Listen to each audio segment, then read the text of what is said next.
I'm Ramona Braganza, and I'm a celebrity trainer in Los Angeles, California. Some of my clients have included Jessica Alba, Halle Berry. I've worked with Kate Beckinsale, Scarlett Johansson recently, and they all come to me and we all do the 3-2-1 training method. That's my workout that I've designed. It's an efficient and effective workout. It has 3 elements: cardio, circuit, and core. Those are the 3 elements that I think will give you your Hollywood body. So the idea is you want to be effective, not take a lot of time in your workout, and have these 3 elements in it, and I'm going to show you what they are. So for some kind of cardio, I love to do something like a plyometric move. It's a little jumping move, and if you want to make this more fun, you can pretend like you're jump rope.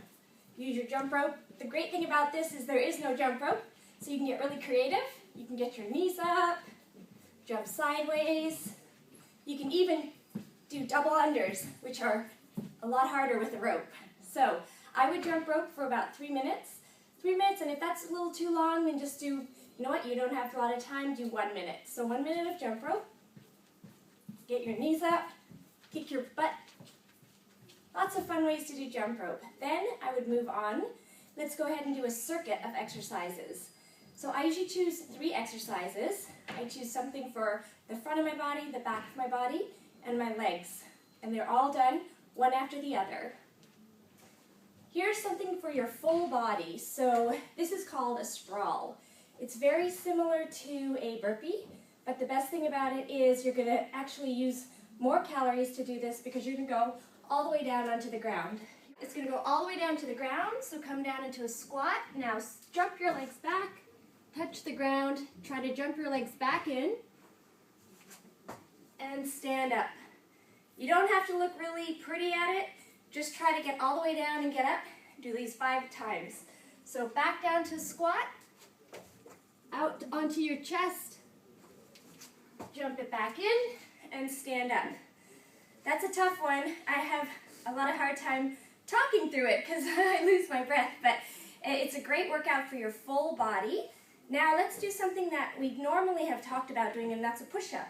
And why you want to do a push-up is, say that you've fallen down somewhere. How are you going to get up off the ground? So it's a very functional move, and it's one that women should do. We're always carrying things, so why not make sure our pecs are nice and strong? Come down onto your knees. Keep your body in a straight line, and push it up. Think about pushing away from the ground, and straightening your arms. Even if you can do 5 of those, that's great. Start with 5 and work your way up to 10. Eventually, you want to do them on your toes. That looks like this.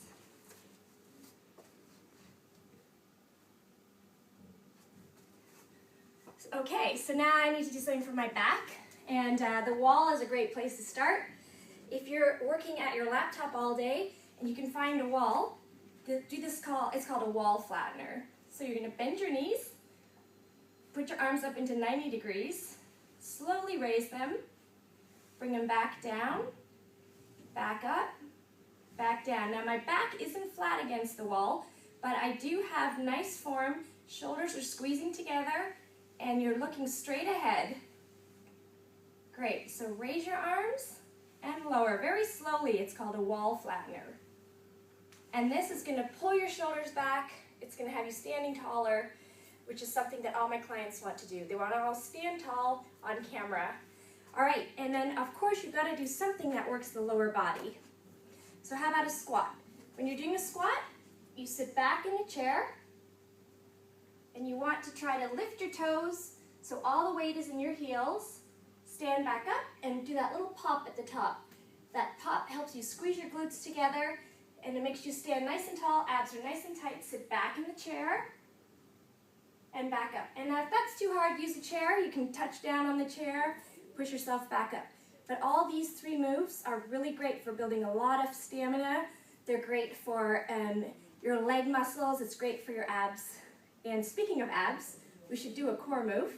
How about something like a plank? Now the plank is really great, but we're going to add some variation to the plank. This is your traditional plank on your elbows.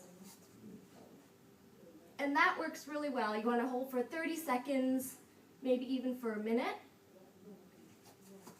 But sometimes that gets a little boring. So how about we do some variations? We can do dolphin.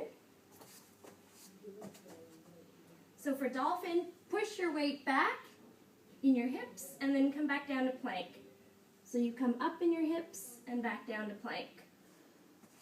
Try that about 10 times and then try this one for your obliques. So you want to make sure you're targeting your transverse, but you're also using your rectus abdominis and your obliques. So here's one for your side muscles.